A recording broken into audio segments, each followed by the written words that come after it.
दोस्तों, एक लंबे इंतजार के बाद आज फाइनली बीसीसीआई और कोच गौतम गंभीर ने मिलकर न्यूजीलैंड के साथ होने वाली T20 सीरीज के लिए फाइनल प्लेइंग 11 के नाम की घोषणा कर दी है।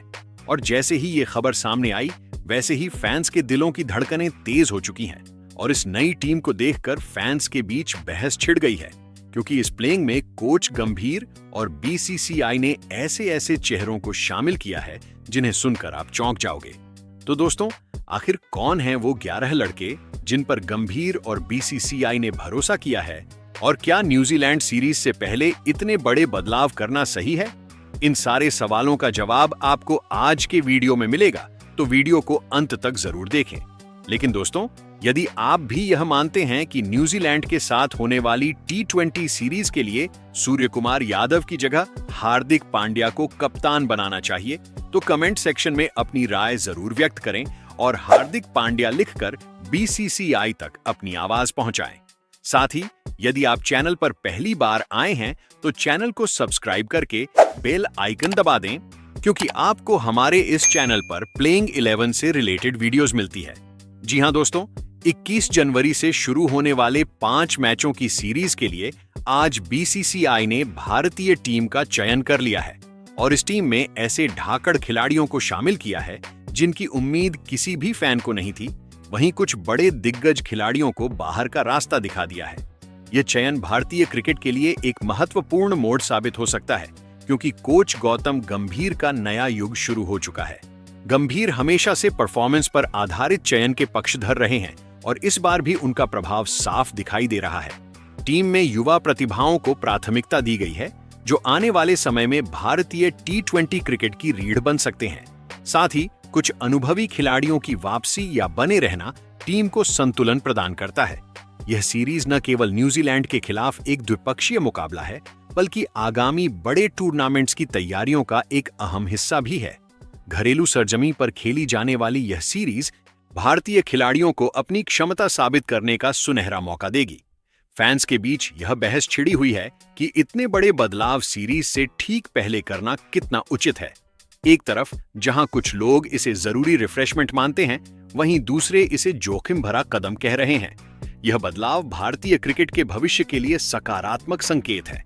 युवा खिलाड़ियों को मौका मिलने से टीम में नई ऊर्जा आएगी और प्रतिस्पर्धा बढ़ेगी। फैंस को उम्मीद है कि यह नई टीम मैदान पर शानदार प्रदर्शन करेगी और सीरीज जीतकर देश का मान बढ़ाएगी। इस सीरीज से पहले की उत्सुकता चरम पर है और हर क्रिकेट प्रेमी बेसब्री से इंतजार कर रहा है कि नई प्लेइंग 11 मैदान पर कैसा तांडव मचाती है। दोस्तों, अब सबसे पहले बात करते हैं इस 5 मैचों की T20 सीरीज के शेड्यूल की। यह सीरीज 21 जनवरी से शुरू होगी। पहला मैच 21 जनवरी को महाराष्ट्र के नागपुर स्थित VCA स्टेडियम में खेला जाएगा। दूसरा मैच 23 जनवरी को रायपुर के शहीद वीर नारायण सिंह इंटरनेशनल स्टेडियम में होगा।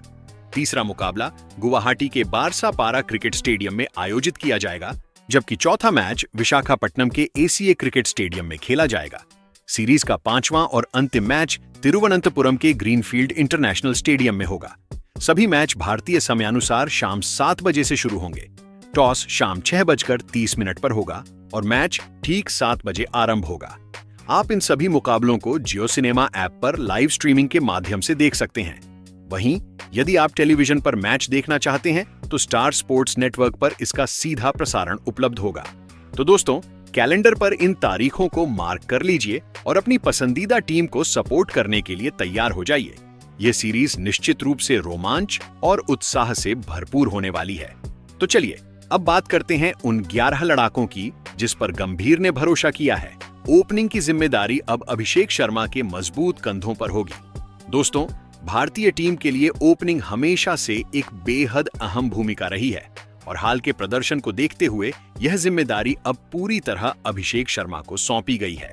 ऑस्ट्रेलिया और दक्षिण अफ्रीका के खिलाफ हुई हालिया सीरीज में अभिषेक ने जिस तरह का आक्रामक और निडर खेल दिखाया, उसने चयनकर्ताओं और टीम मैनेजमेंट को यह भरोसा दिला दिया कि वह इस भूमिका के लिए पूरी तरह तैयार है।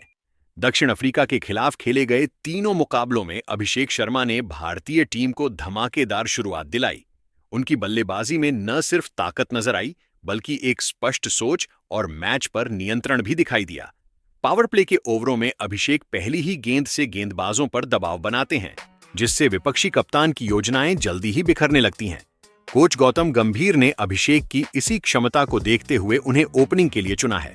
अभिषेक की सबसे बड़ी खूबी यह है कि वह रन बनाने की जल्दबाजी में नहीं दिखते, बल्कि समझदारी के साथ आक्रामकता का प्रदर्शन करते हैं। उनका सकारात्मक रवैया टीम को शुरुआती मोमेंटम देता है, जो बड़े स्कोर की नींव रखने में अहम भूमिका निभाता है। तकनीकी रूप से भी अभिषेक शर्मा बेहद सशक्त बल्लेबाज है। कवर के ऊपर से खेले गए उनके आकर्षक ड्राइव हों या फिर पुल और कट जैसे दमदार शॉट, वह गेंदबाजों को कभी अपने ऊपर हावी नहीं होने देते। उनकी टाइमिंग, हाथों की तेजी और शॉट चयन उन्हें एक खतरनाक ओपनर बनाते हैं। कुल मिलाकर अभिषेक शर्मा की आक्रामक सोच, आत्मविश्वास और निरंतरता भारतीय टीम को मैच की शुरुआत में ही बढ़त दिलाने में सक्षम है।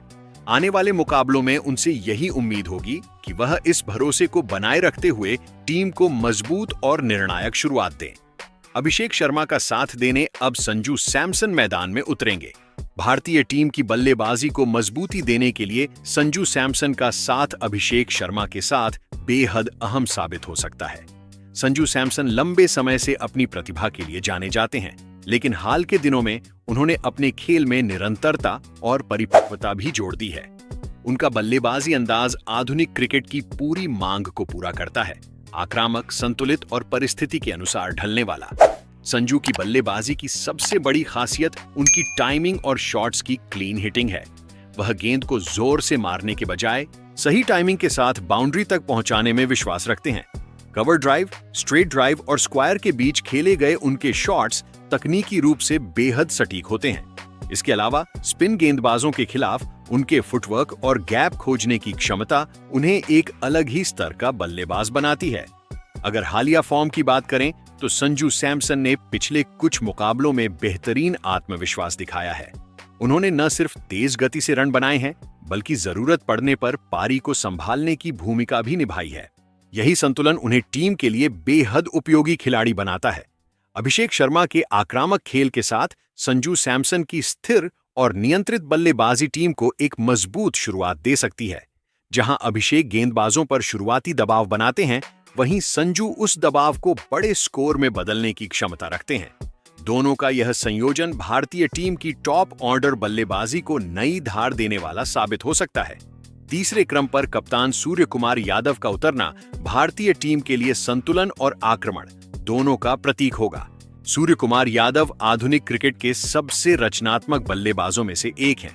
उनकी बल्लेबाजी को 360 डिग्री खेल कहा जाता है, क्योंकि वे मैदान के हर हिस्से में शॉट खेलने की अद्भुत क्षमता रखते हैं। कवर के ऊपर से उठाया गया शॉट हो, फाइन लेग की दिशा में खेला गया स्कूप या फिर स्क्वायर के पीछे से निकला करारा प्रहार, सूर्य कुमार गेंदबाज की लाइन और लेंथ को तुरंत पढ़कर उसे दबाव में ला देते हैं। हाल के समय में उनका व्यक्तिगत प्रदर्शन उम्मीदों के अनुसार नहीं रहा है, लेकिन इसके बावजूद प्रशंसकों का भरोसा उन पर कायम है। क्रिकेट में यह अक्सर देखा गया है कि बड़े खिलाड़ी कठिन दौर के बाद और भी मजबूत होकर लौटते हैं। सूर्य कुमार का आत्मविश्वास, जोखिम लेने की क्षमता और सकारात्मक सोच इस बात का संकेत देती है कि वह किसी भी मैच में रुख पलट सकते हैं। कप्तान के रूप में भी सूर्य कुमार यादव ने अपनी नेतृत्व क्षमता साबित की है। उनकी कप्तानी में भारतीय टीम ने दक्षिण अफ्रीका और ऑस्ट्रेलिया जैसी सशक्त टीमों को शिकस्त दी है। वे मैदान पर शांत रहते हुए भी आक्रामक फैसले लेने से नहीं हिचकिचाते, जिससे टीम को स्पष्ट दिशा मिलती है। बल्लेबाजी के दौरान सूर्य कुमार यादव अच्छी गेंदों को भी सीमा रेखा के पार पहुंचाने का माद्दा रखते हैं। वह केवल ढीली गेंदों पर निर्भर नहीं रहते, बल्कि गेंदबाज की मजबूती को ही उसकी कमजोरी में बदल देते हैं। तीसरे क्रम पर उनकी मौजूदगी भारतीय पारी को मजबूती, गति और आत्मविश्वास तीनों प्रदान करती है। चौथे नंबर पर कोच गौतम गंभीर ने तिलक वर्मा पर भरोसा जताया है। भारतीय टीम के मध्य क्रम को मजबूती देने के उद्देश्य से कोच गौतम गंभीर ने चौथे क्रम की जिम्मेदारी तिलक वर्मा को सौंपी है। तिलक वर्मा ने हाल के प्रदर्शन से यह साबित किया है कि वह इस महत्वपूर्ण स्थान के लिए पूरी तरह तैयार हैं। उनकी बल्लेबाजी में परिपक्वता, धैर्य और परिस्थितियों के अनुसार खेल बदलने की क्षमता साफ दिखाई देती है। हालिया फॉर्म की बात करें तो तिलक वर्मा ने दक्षिण अफ्रीका और ऑस्ट्रेलिया जैसी मजबूत टीमों के खिलाफ अहम मौकों पर मैच जिताऊ पारियां खेली हैं। जब टीम दबाव में रही तब तिलक ने जिम्मेदारी संभालते हुए पारी को स्थिरता दी और रणगति को नियंत्रण में रखा। उनकी खासियत यह है कि वह बिना जल्दबाजी किए पारी को आगे बढ़ाते हैं और सही समय पर आक्रामक रुख अपनाते हैं। तिलक की तकनीक उन्हें हर तरह के गेंदबाज के खिलाफ प्रभावी बनाती है। तेज गेंदबाजों के खिलाफ उनका बैलेंस और टाइमिंग शानदार है। वहीं स्पिन के विरुद्ध उनका फुटवर्क और शॉट चयन काबिले तारीफ रहता है। वह गैप ढूंढने में माहिर हैं, जिससे सिंगल और डबल्स के जरिए स्कोरबोर्ड को लगातार आगे बढ़ाते रहते हैं। इसके अलावा तिलक वर्मा एक बेहतरीन फील्डर भी हैं। उनकी चुस्ती, मैदान पर तेज प्रतिक्रिया और सुरक्षित कैच लेने की क्षमता टीम के लिए अतिरिक्त बोनस है। कुल मिलाकर चौथे क्रम पर तिलक वर्मा की मौजूदगी भारतीय टीम को संतुलन, भरोसा और निरंतरता प्रदान करती है और यही कारण है कि कोच गंभीर ने उन पर पूरा विश्वास दिखाया है। 5वें नंबर पर अक्षर पटेल को उतारा जाएगा और यह फैसला टीम के संतुलन को और मजबूत बनाता है। अक्षर पटेल को लंबे समय तक एक बेहतरीन गेंदबाजी ऑलराउंडर के रूप में जाना गया, लेकिन मौजूदा दौर में उन्होंने अपनी बल्लेबाजी से भी टीम में अपनी जगह पूरी तरह पक्की कर ली है। अब अक्षर केवल रन रोकने या विकेट लेने वाले खिलाड़ी नहीं रहे, बल्कि जरूरत पड़ने पर मैच का रुख पलटने की क्षमता भी रखते हैं। T20 अंतर्राष्ट्रीय क्रिकेट में अक्षर पटेल का रिकॉर्ड उनकी निरंतरता को दर्शाता है। मध्य क्रम में उतरकर वह न केवल पारी को संभालते हैं, बल्कि अंतिम ओवरों में बड़े और निर्णायक शॉट खेलने में भी माहिर हैं। लंबे छक्के हों या गैप में खेले गए सटीक शॉट, अक्षर अपनी ताकत और टाइमिंग के दम पर रण गति को तेजी से बढ़ा सकते हैं। गेंदबाजी की बात करें तो अक्षर की सबसे बड़ी खूबी उनकी विविधता और नियंत्रण है। नई गेंद हो या पुरानी, अक्षर दोनों से कमाल दिखाने में सक्षम है। पावर प्ले में वह कसी हुई लाइन और लेंथ से रन रोकते हैं, जबकि मध्य ओवरों में अपनी सटीक गेंदबाजी से बल्लेबाजों को गलतियां करने पर मजबूर कर देते हैं। उनकी फ्लैट ट्रैजेक्टरी और तेज गति बल्लेबाजों के लिए रन बनाना कठिन बना देती है। इसके अलावा अक्षर पटेल फील्डिंग में भी शानदार योगदान देते हैं। मैदान पर उनकी चुस्ती, तेज थ्रो और भरोसेमंद कैच टीम को अतिरिक्त बढ़त दिलाते हैं। कुल मिलाकर 5वें क्रम पर अक्षर पटेल की मौजूदगी भारतीय टीम को बल्लेबाजी, गेंदबाजी और फील्डिंग तीनों ही विभागों में मजबूत बनाती है। 6ठे नंबर पर इस बार कोच गंभीर ने रिंकू सिंह पर भरोसा जताया है। हालांकि अंतर्राष्ट्रीय स्तर पर रिंकू सिंह को अब तक ज्यादा मौके नहीं मिले हैं, लेकिन इंडियन प्रीमियर लीग में उनके लगातार शानदार प्रदर्शन को देखते हुए उन्हें प्लेइंग 11 में शामिल किया गया है। रिंकू ने घरेलू क्रिकेट और आईपीएल में बार बार यह साबित किया है कि वह दबाव के क्षणों में भी शांत रहकर टीम के लिए बड़े रन बना सकते हैं। मध्य और अंतिम ओवरों में रिंकू सिंह की बल्लेबाजी खास तौर पर बेहद प्रभावी मानी जाती है। अंतिम ओवरों में उनका आक्रामक अंदाज और लगभग 200 की स्ट्राइक रेट से रन बनाने की क्षमता विरोधी गेंदबाजों पर तुरंत दबाव बना देती है। चाहे तेज गेंदबाज हो या स्पिनर, रिंकू अपने शॉट चयन और मजबूत कलाई के दम पर मैदान के हर हिस्से में रन निकालने का हुनर रखते हैं। रिंकू सिंह की सबसे बड़ी खासियत यह है कि वह टीम की परिस्थिति के अनुसार अपनी भूमिका बदल सकते हैं। जरूरत पड़ने पर वह पारी को संभालते हैं और यदि टीम को तेज रन चाहिए हो तो आक्रामक खेल दिखाने से भी पीछे नहीं हटते। इसी लचीलापन उन्हें T20 प्रारूप के लिए एक आदर्श फिनिशर बनाता है। इसके अलावा रिंकू फील्डिंग में भी बेहद फुर्तीले हैं। उनकी तेज रफ्तार, सही पोजीशनिंग और सटीक थ्रो कई बार विपक्षी टीम से अतिरिक्त रन छीन लेती है। बाउंड्री लाइन पर उनका चुस्ती भरा प्रदर्शन टीम को महत्वपूर्ण बढ़त देता है। कुल मिलाकर 6ठे नंबर पर रिंकू सिंह का चयन टीम को निचले क्रम में मजबूती और आत्मविश्वास प्रदान करता है। 7वें नंबर पर हार्दिक पांड्या टीम के सबसे अहम खिलाड़ियों में से एक होंगे।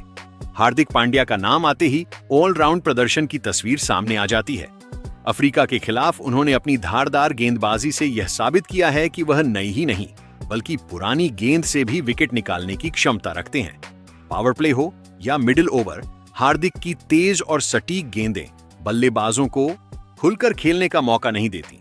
उनकी स्लोअर गेंद और शॉर्ट पिच डिलीवरी अक्सर मैच का रुख बदलने वाली साबित होती है। गेंदबाजी के साथ साथ हार्दिक पांड्या की असली ताकत उनकी विस्फोटक बल्लेबाजी है। अंतिम ओवरों में उनकी ताबड़तोड़ बैटिंग टीम को जबरदस्त मजबूती देती है। बड़े शॉट लगाने की उनकी क्षमता, चाहे वह लॉन्ग ऑन के ऊपर से हो या कवर के बाहर, विपक्षी टीम पर तुरंत दबाव बना देती है।